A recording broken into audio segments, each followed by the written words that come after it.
Welcome back to my YouTube channel. আমি মোহাম্মদ মিঠু শেখ। আমি একজন medical technologist, department of pathology. প্রিয় বন্ধুরা, আজকে আমি আলোচনা করব প্যাপিলোভ্যাক্স ভ্যাকসিন সম্পর্কে।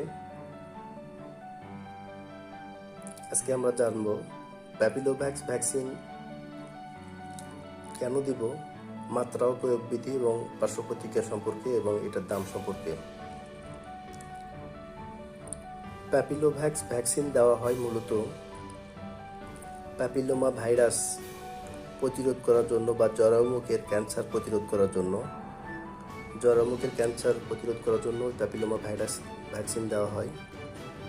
জরায়ুমুখের ক্যান্সারের জন্য দায়ী এইচপিভি ভাইরাস বা হিউম্যান প্যাপিলোমা ভাইরাস। এখন আমরা জানব কারা প্যাপিলোমা ভাইরাসে আক্রান্ত হওয়ার সম্ভাবনায় আছে। যারা প্রিম্যাচিউর অবস্থায় সেক্সুয়াল অ্যাক্টিভিটিতে জড়িয়ে পড়ে বা বাল্যবিবাহ হয়ে যায়, বাল্যবিবাহ হওয়ার পরে সেক্সুয়াল অ্যাক্টিভিটি বা ইন্টারকোর্সে জড়িয়ে পড়ে, তখন তাদের জরায়ুতে হিউম্যান প্যাপিলোমা ভাইরাসটি প্রবেশ করে এবং ক্যান্সারে রূপান্তরিত করে।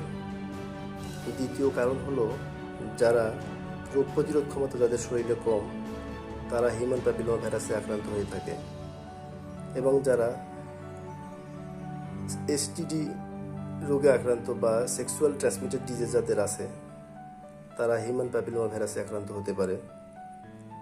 যারা এইচআইভি ভাইরাসে আক্রান্ত, তাদের রোগ প্রতিরোধ ক্ষমতা কমে যায় এবং তারাও হিউম্যান প্যাপিলোমা ভাইরাসে আক্রান্ত হওয়ার সম্ভাবনা খুবই বেশি।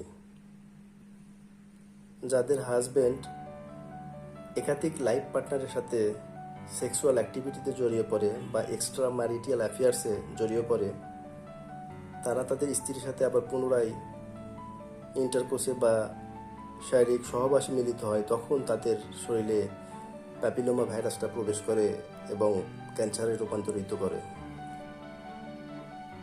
তো এইসব কারণে জরায়ুমুখের ক্যান্সার হতে পারে। জরায়ুমুখের ক্যান্সারের সুনির্দিষ্ট কোনো লক্ষণ নেই। যখন ভাইরাসটা সারা শরীরে ছড়িয়ে পড়ে, তখন আমরা অনুভব করতে পারি। তার আগে কখনো বুঝতে পারি না যে আমার শরীরে হিউম্যান প্যাপিলোমা ভাইরাস দ্বারা আক্রান্ত। তো অনেক মা বোনেরা আছেন, আপনারা সচেতন হন, সচেতন হয়ে আপনারা ভ্যাকসিন নিন। ভ্যাকসিন নিয়ে হিউম্যান প্যাপিলোমা ভাইরাসকে বা জরায়ু ক্যান্সারকে প্রতিরোধ করুন এবং নিজে সচেতন হন এবং অন্যদেরকে সচেতন করার। জরায়ুমুখের ক্যান্সার প্রতিরোধের জন্য ভ্যাকসিনই যথেষ্ট। ভ্যাকসিন ছাড়া জরায়ুমুখের ক্যান্সার কখনো প্রতিরোধ করা যাবে না। তো আমাদের বাংলাদেশে উৎপন্ন হয় প্যাপিলোভ্যাক্স, ইনসেপ্টর ফার্মাসিউটিক্যালস লিমিটেড এটা উৎপন্ন করে থাকে, যেটার বাজার মূল্য 2500 টাকা। তো স্থানভেদে বিভিন্ন রকমের হতে পারে, কম বেশি থাকতে পারে। ডিসকাউন্ট দিয়ে 2200, 2500, 2200, 2300 টাকা দিয়ে আপনারা পেয়ে যাবেন।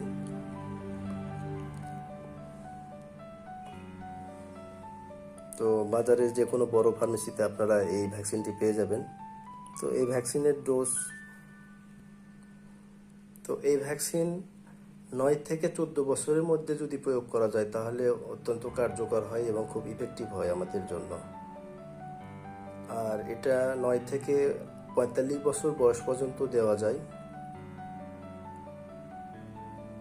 যারা কিশোরী 9 থেকে 14 বছর, তারা 2টি ডোজ দিতে পারবে। প্রথম মাসে একটি ডোজ, প্রথম থেকে 6 মাস পর আর একটি ডোজ দিতে হয়।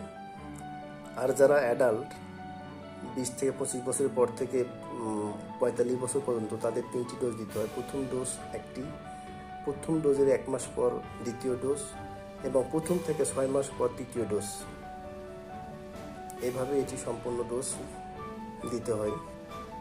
তো এইভাবে যদি আমরা ভ্যাকসিনটাকে দিয়ে থাকি, তাহলে অবশ্যই 70 থেকে 80% এইচপিভি ভাইরাস থেকে আমরা বা জরায়ুমুখের ক্যান্সার থেকে আমরা মুক্ত থাকতে পারবো।